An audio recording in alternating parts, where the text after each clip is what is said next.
नाज़रीन अस्सलाम वालेकुम, आप देख रहे हैं आपका अपना चैनल ज़ाविया। मैं आपका मेज़बान गालिब सुल्तान। नाज़रीन, आपके साथ एक बहुत बड़ी खबर शेयर करता चलूं और ख़बर नाज़रीन ये है कि 8 फरवरी को जो तहरीक इंसाफ का इलेक्शन चुराया गया था, जो धांधला किया गया था, जो फॉर्म 47 की मदद से तहरीक इंसाफ से उनकी 2/3 मेजॉरिटी छीन ली गई थी और 17 नशिस्तों वाली जमात को हुकूमत दे दी गई थी, और वो भी 2/3 अक्सरियत के साथ।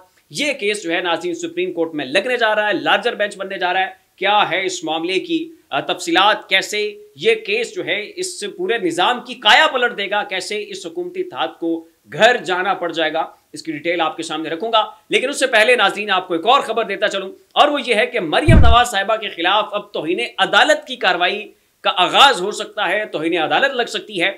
और उसकी वजह नाज़रीन ये है कि मरियम नवाज साहिबा ने अभी थोड़ी देर पहले रिसेंटली बिल्कुल तकरीब से खिताब करते हुए जजेस के खिलाफ बड़े सख्त किस्म के कलमात जो हैं वो अदा किए हैं।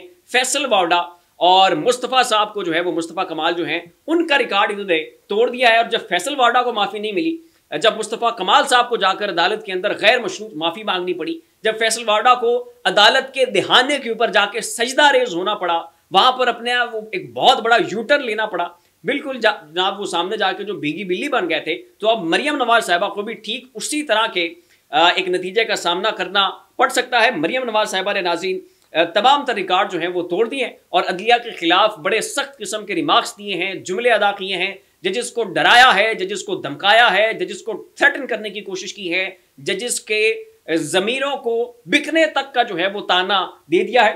पहले शहबाज शरीफ साहब ने एक छोटा सा कलमा अदा किया था और उन्होंने इमरान खान साहब को जो इजाफी प्रोटोकॉल मिला या जो भी अदालत से फैसले आए थे उसके ऊपर एक बड़ा हल्का सा माइल्ड किस्म का अटैक किया था। वो बाज़गश्त जो है वो भी सुप्रीम कोर्ट में हो गई थी। तो अब मरियम नवाज साहिबा ने तो खैर तमाम तर हदें क्रॉस कर दी हैं। क्या कहा है इन हदों को क्रॉस करते हुए?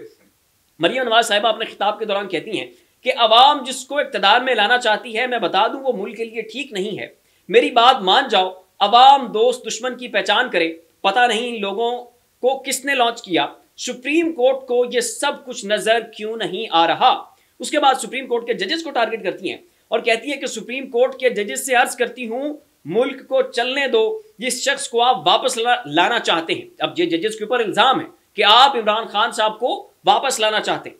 कहती हैं कि जिस शख्स को आप वापस लाना चाहते हैं वो कौम का मुजरिम है, आपके लिए हम इतना आसान सब कुछ नहीं होने देंगे, आहनी हाथों से निपटा जाएगा। जजेस से कहा जा रहा है, सुप्रीम कोर्ट के जजेस से कहा जा रहा है कि आपके साथ आहनी हाथों से निपटा जाएगा और मामला यहीं पे खत्म नहीं होता। उसके बाद वो कहती हैं कि आप कहते हैं कि आप जमीर के मुताबिक फैसले करते हैं।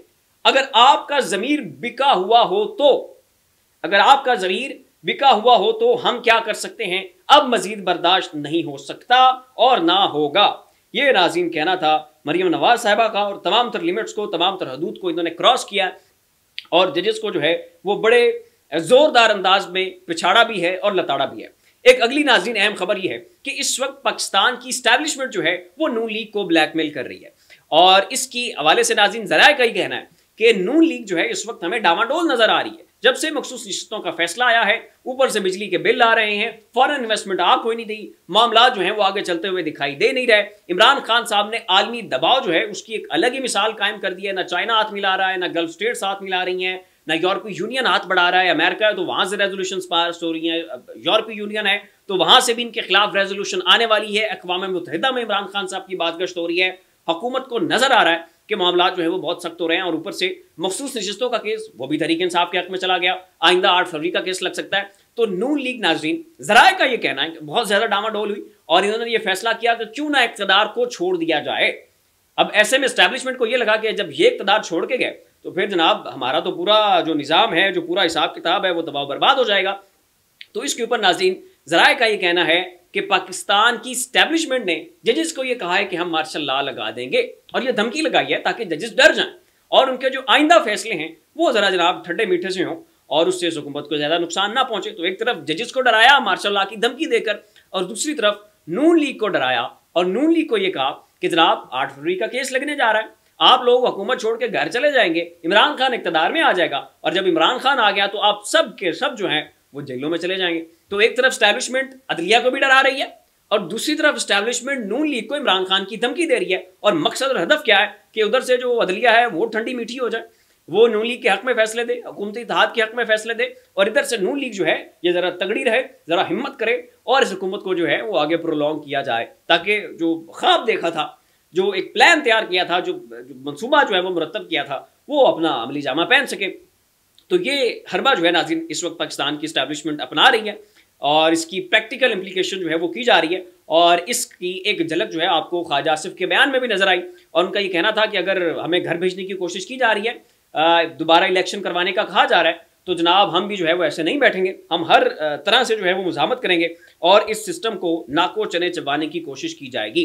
और अब नाज़रीन आ जाता हूँ बड़ी खबर के ऊपर, और वो ये है कि लार्जर बेंच जो है वो बनने जा रहा है, और मामला है 8 फरवरी के इलेक्शंस का, इंतखाबात का, कि जिसमें इतना बड़ा धांधला रचाया गया, तरीके इंसाफ से इलेक्शन सिंबल छीना गया, इलेक्शन कमीशन बाकायदा तौर पर तरीके इंसाफ के खिलाफ एक पार्टी बन गई, तरीके इंसाफ के जो लोग हैं उनको अगवा किया गया, उनको ऊपर टॉर्चर किया गया, ज़बरदस्ती जो वफादारियां तब्दील करवाई गई, सब कुछ ऑन रिकॉर्ड है। वो तमाम तर लोग के जो उस वक्त मिलिट्री कस्टडी में रहे या एस्टैब्लिशमेंट की कस्टडी में रहे या पाकिस्तान की पुलिस की कस्टडी में रहे, उनके साथ जो कुछ हुआ उसमें आप शेख रशीद साहब के बयान देखिए, आप फवाद चौधरी साहब के बयान को देखें, आप इस्माइल साहब के बयान को देखें, आप अली जैदी साहब के बयान को देखें, और बहुत सारे लोग हैं जो इस हवाले से हक़ाइक़ मंज़र आम के ऊपर ला चुके हैं और वो बता चुके हैं कि कैसे जो है हमें डराया गया, धमकाया गया, और उस वक्त पाकिस्तान की एस्टैब्लिशमेंट हमसे क्या चाहती थी। तो सारी चीज़ें ऑन रिकॉर्ड हैं और ये तमाम तर लोग जो हैं वो अदालत के अंदर पेश होकर गवाही देने के लिए भी तैयार हैं।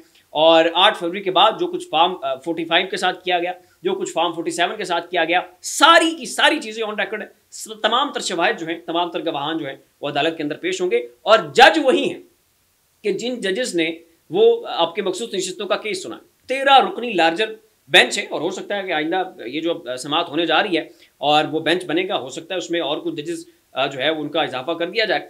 तो उस सूरत में भी जो है ये फैसला तहरीक इंसाफ के हक में आएगा, हुकूमत की बसात लपेट दी जाएगी, हुकूमत को घर जाना पड़ेगा और इमरान खान साहब की हर सूरत वापसी होगी। ये भी कहा जा सकता है कि इलेक्शन ट्रिब्यूनल के फैसले फौरी तौर पे जो है उनको हंगामी बुनियादों के ऊपर निपटा के तहरीक इंसाफ की जो नशिस्तें बनती हैं, जो उनकी 180 सीटें हैं, उनको वापस दिया जाए। ये फैसला भी आ सकता है कि इलेक्शन ट्रिब्यूनल्स के जरिए जो है मामलात को दुरुस्त सिमत के ऊपर गामजन कर दिया जाए, और ये फैसला भी आ सकता है कि दोबारा इलेक्शन करवा दिया जाए।